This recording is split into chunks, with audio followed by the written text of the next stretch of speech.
7 mars 1966, la France se retire du commandement intégré de l'OTAN.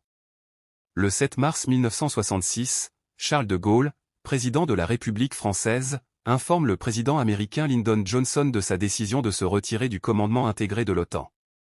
Il demande en conséquence le départ des troupes américaines et canadiennes stationnées sur le territoire français, notamment à Châteauroux, Indre.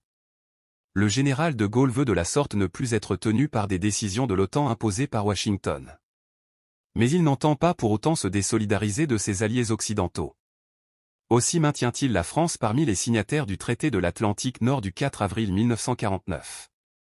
Le retrait de la France est officiellement annoncé à la conférence de l'OTAN à Bruxelles le 8 juin 1966. Le siège de l'OTAN, initialement installé à Paris, est dès lors déporté à Mons, Belgique. Les troupes nord-américaines quittent leur base française. Mais le général de Gaulle maintient quant à lui les troupes françaises stationnées en Allemagne depuis la chute du nazisme. 40 ans plus tard, le président Nicolas Sarkozy mettra un terme à cette volonté d'émancipation de la France.